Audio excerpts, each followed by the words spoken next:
Shivamogga smart city ಆಗುವತ್ತ ದಾಪುಗಾಲಿಕ್ಕಿದೆ. ಆದರೆ ನಾವು ಸಾರ್ವಜನಿಕರು ಅದರ ವೇಗಕ್ಕೆ ಸ್ಪಂದಿಸಬೇಕಿದೆ.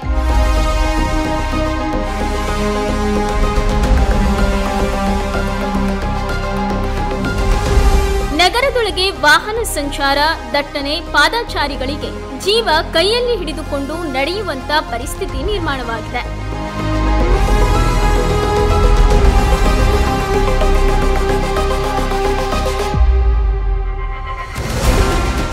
ನಗರದೊಳಗೆ ವಾಹನ ಸಂಚಾರ, ವಾಹನ ದಟ್ಟಣೆ, ಪಾದಚಾರಿಗಳಿಗೆ ಜೀವ ಹಿಡಿದುಕೊಂಡು ನಡೆಯುವಂತ ಪರಿಸ್ಥಿತಿ ನಿರ್ಮಾಣವಾಗಿದೆ.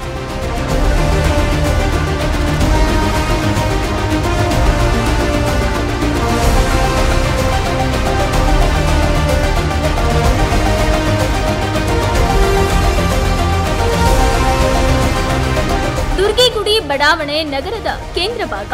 ಅಲ್ಲಿ ಬಹುತೇಕ ಕಾರ್ಪೊರೇಟ್ ಶೈಲಿಯ ಆಸ್ಪತ್ರೆಗಳು, ನರ್ಸಿಂಗ್ ಹೋಂಗಳು ತಲೆ ಎತ್ತಿ ರಸ್ತೆಗಳು ಕಿಕ್ಕಿರಿದಿವೆ.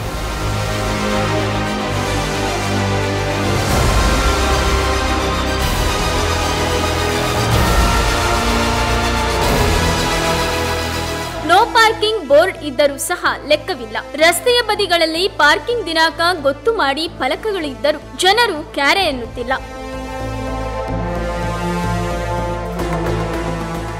ಸಾರ್ವಜನಿಕರ ಪರವಾಗಿ ಶ್ರೀ ಬಸವರಾಜ್ ಅವರು ನಮ್ಮ ಕೆ-ಲೈವ್ನೊಂದಿಗೆ ಮಾತನಾಡಿ ಸ್ಥಳೀಯರ ಸಂಕಷ್ಟ ಹಂಚಿಕೊಂಡಿದ್ದಾರೆ. ಆಕ್ಚುಲಿ 5-6 ವರ್ಷದ ಹಿಂದೆ ನಮ್ಮ ಪೊಲೀಸ್ನವರು, ಟ್ರಾಫಿಕ್ನವರು, SP ಸಾಹೇಬರು ಕುವೆಂಪು ರೋಡ್ನಲ್ಲಿ ಪಾರ್ಕಿಂಗ್ ಅವಕಾಶನೇ ಇಲ್ಲ, ರೂಲೇ ಇಲ್ಲ, ಕುವೆಂಪು ರೋಡಲ್ಲಿ ಒಂದು ಗಾಡಿ ನಿಲ್ಸೋಂಗಿಲ್ಲ ಅಂತೇಳಿ ಆರ್ಡರ್ ಮಾಡಿದ್ರು.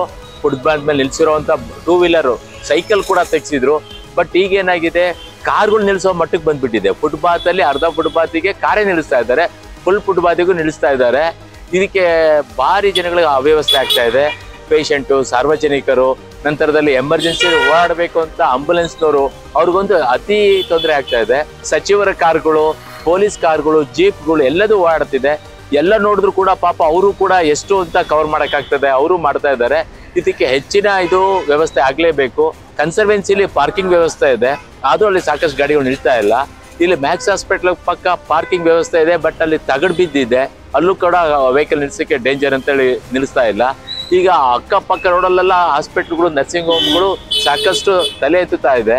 ಹಾಗಾಗಿ ಭಾರಿ ಅವ್ಯವಸ್ಥೆ ಆಗ್ತಾ ಇದೆ. ಹಾಗಾಗಿ 2 ವೀಲರ್ 4 ವೀಲರ್ನ ಏರಿಯಾದಲ್ಲಿ ಬ್ಯಾನ್ ಮಾಡೋದು ಒಳ್ಳೆಯದು. ಹಾಗೆ ಮಾಡಿದ್ರೆ ನಿಮಗೆ ಸಂಚಾರ ಸುಗಮ ಆಗುತ್ತೆ. ಇದು ಕೇವಲ ಒಂದು ಬಡಾವಣೆ ಸಮಸ್ಯೆಯಲ್ಲ. ಇಂತಹ ಹಲವಾರು ಬಡಾವಣೆಗಳಲ್ಲಿ ಇಂಥದ್ದೇ ಸಮಸ್ಯೆಗಳಿದ್ದು ಇವಕ್ಕೆಲ್ಲ ಮುಕ್ತಿ ಯಾವಾಗ ಸಿಗಲಿದೆಯೋ ಏನೋ.